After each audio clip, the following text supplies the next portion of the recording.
사람의 마음을 이렇게 하나의 원으로 표시를 했을 때 상담자의 마음을 생각해 보는 거죠.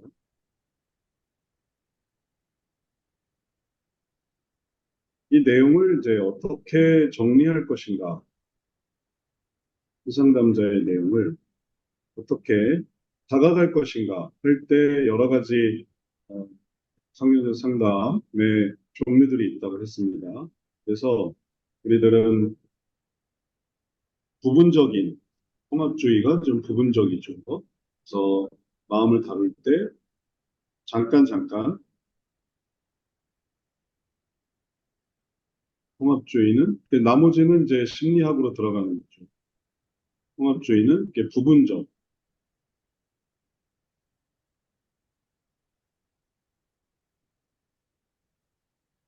그 다음에 전통주의는 전통주의는 그러한 부분에서 우리가 지난번에 정리한 걸 다시 한번 확인해 보면 메리 크랩, 그다음에 제이 아담스 식의 제이 아담스 식도 이제 기반을 다루고 있는데 성경으로 하는 건데 이와 다르게 제이 아담스 외에 제이 아담스 식도 뭐 마찬가지지만 그보다 더 근원적으로 다가가는 신학적 원리 이게 이제 전통주의적인 생각에서 볼 수 있어요. 그래서 전통주의 그러면 이제 신학적이 되는 거죠. 신학. 신학에서 마음을 다룬다. 신학에서 삶을 다룬다. 그러면은 전통주의의 신학적 부분. 신학이라 하면 그러면 이제 또 여러 가지 얘기가 나오죠. 개혁주의냐, 아니면 보수주의냐, 아니면 자유주의냐, 칼빈주의냐, 근본주의냐, 혹은 또 교단마다 다 또 달라서 어떤 신학이냐, 뭐 이런 것들이 신학의 근본적인 의미를 보여주죠. 또 교회의 그런 어떤 분위기도 좌우를 하고 있어요. 신앙의 어떤 형태도 좌우를 하고 있죠. 순복음 계열에서는 안수, 은사주의로 은사 중심으로 해서 또 이런 부분을 해나가기도 하고. 그러니 그런 부분들이 이제 각각의 이제 다양한 삶, 그다음에 마음을 다루는데 삶이나 마음이나 이런 부분을 다루는데 다양한 시도들이 되고 있었죠.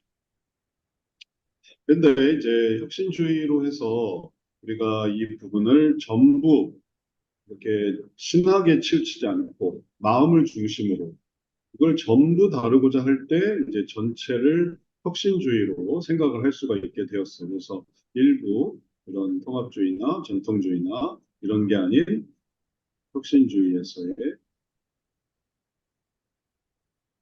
마음에 초점을 맞추자 해서 삶에 더 안으로 들어가서 생기는 여러 환경들의 내부에서 생기는 구체적인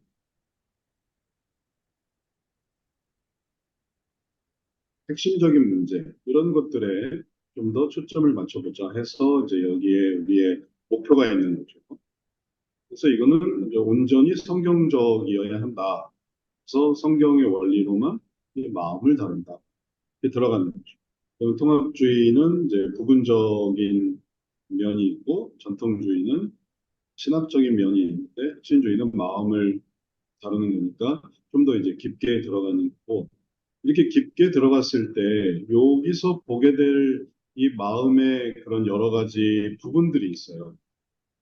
이 부분들을 뭐라고 할 수 있는가 하면 이 부분들을 이해하는 능력 그리고 이 부분들을 이제 어떻게 정의를 할 것인가 할 때